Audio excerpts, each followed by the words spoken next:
Sam gets right into it by welding a steel cage that will attach to the main frame. That's done. One power pack here. Another power pack here. So we just want to centralise that and away we go, mate. Okay. Nice one. With the positioning set, Sam welds the steel cage onto the frame. The next thing is for the 6 legs to be constructed and attached. These will have a limited range of motion so as to keep the invention stable. Here's one of our crazy robot arms. I've just got to stick these bolts and nuts just onto the, to weld them onto the arm, and that way they'll hold the ram which is inside of it. And just like a ram is another name for a cylinder or muscle, an arm is also a leg in this invention. Oh, yay, almost done. Savage amount of welding today. Good on you, Sam. You've had to make all 6 legs in no time at all. So the twins jump in to smooth the joints for the legs.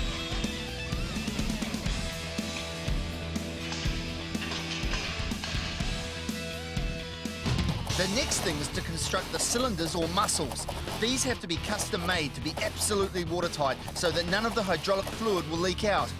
Each leg will have 2 muscles, one to lift it up and down and one to move it back and forth.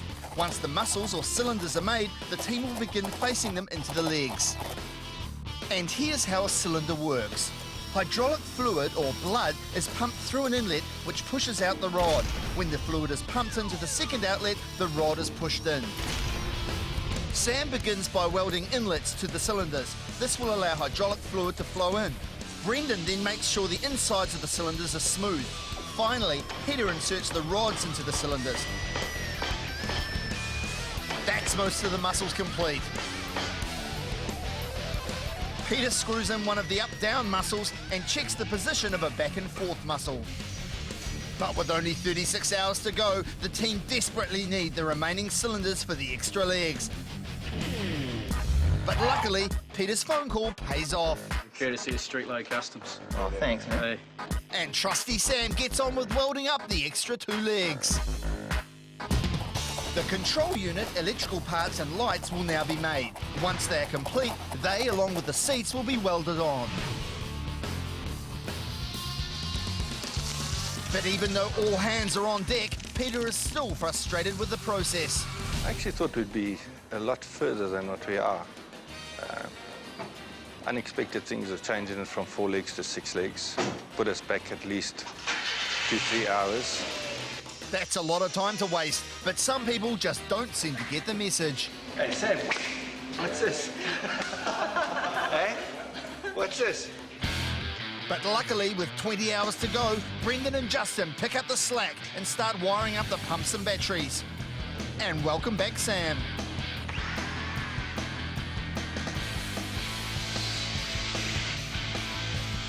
What do you reckon, man? Will it get a warrant? What are our chances if it's got lights and they actually work? I don't know, what else does it need for a warrant? Obviously more lights, but what are they for? This is just for like the front lights on the robot, so the eyes for it. Hoses will now be fitted to take the hydraulic fluid from the pumps into the cylinders, which is just like the heart pumping blood to your muscles through arteries. This completes the invention. With only 12 hours to go, the hose doctor arrives. He'll start by installing the hose connectors. Knowing that they're pressed for time, the team join in to help him measure, cut, and connect the hoses. Okay.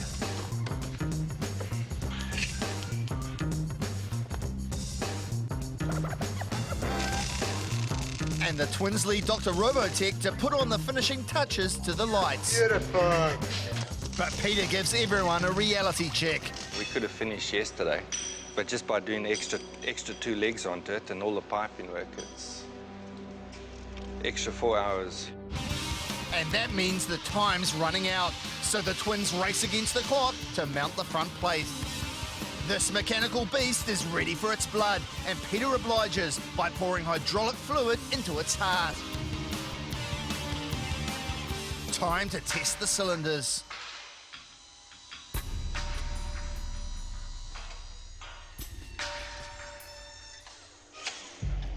Oh, yeah, Peter, this one's leaking out.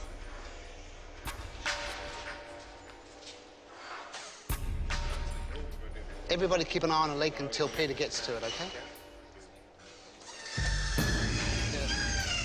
Yeah. We've got here and we're coming at the end of the seal. He's gonna have to fix up some weld leaks. Yeah.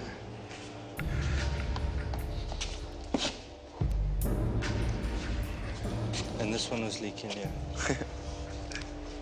Oh, only all of them. Except one. Except that one and that one. Oh, well, fun. Okay. Yeah. So we need to weld that up. Cool. With 6 hours to go, the last thing this invention needed was Sam's leaky welds. But Brendan seems pretty calm about it. We're just fixing up the seals and stuff. So some of the welding just needs to be redone a little bit to fix up the cracks. Peter removes the injured muscles and begins testing each one for leaks.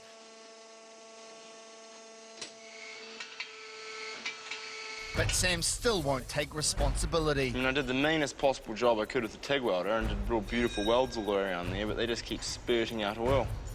Doesn't seem to matter how hard I try or what else we try different, it just can't seal around here so much. And then mounting these bits in here is just not really happening at the moment, to say the least.